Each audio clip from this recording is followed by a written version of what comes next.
Valkyries, redemption. It is never too late to change. Regret is useless. Forgiveness may be necessary. Bravery is valuable. It is said that near death our whole lives flash before our eyes.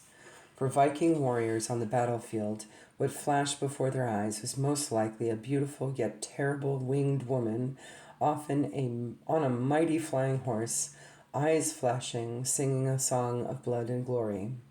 The Valkyries were the choosers of the slain and were present at every battle of the Norse.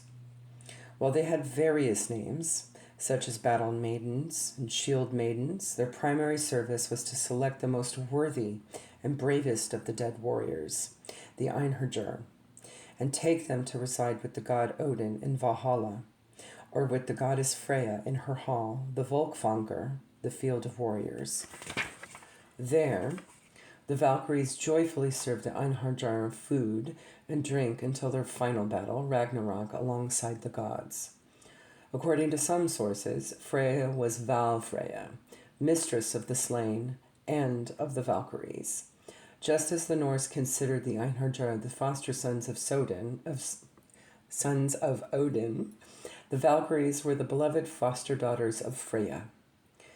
It was also suggested that Freya would make Valkyries of those women who followed her witchcraft most fervently in life, or who were themselves taken in battle.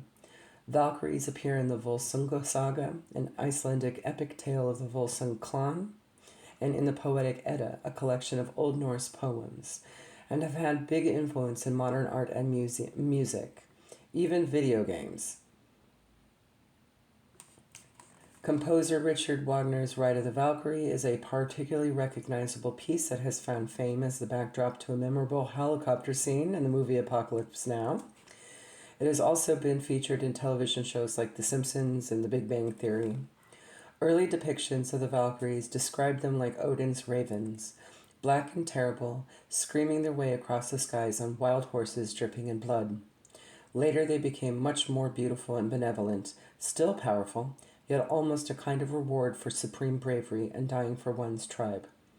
Valkyrie energy is wild, but also offers redemption and relief from the weariness of battle.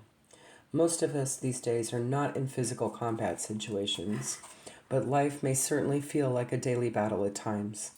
Sometimes getting through a long day full of tests or presentations, feeling outcast, or even just being in a fight with those closest to us can make it feel like we've survived a battle. The Valkyrie's power and wildness urge us to exhibit courage in our lives and to release ourselves from the bonds of regret. Important lessons to learn. When our days seem to be tougher than usual for whatever reason, the Valkyries encourage us to feel our own inner power, to be proud of it, and to act courageous in how we handle it. The Valkyries also remind us about the power of forgiveness and how important it is that we do not carry grudges. On the shadow side, while most of us appreciate the idea of a powerful force scooping us up to a better place at death, the Valkyries choose not only those who are pure of heart, courageous and brave, and often those who give their lives for another. Those who are not good people in life could be redeemed by these acts upon battlefield, and so they were relieved. Did this give permission for people to live poor lives off the battlefield? For some, the idea of redemption and forgiveness is a positive one, but the promise of forgiveness after the fact should not allow us to knowingly act in a way that will require forgiveness to begin with. It's important to always act with courage, empathy, and knowledge of how our actions affect others, and not rely on the slate being wiped clean later.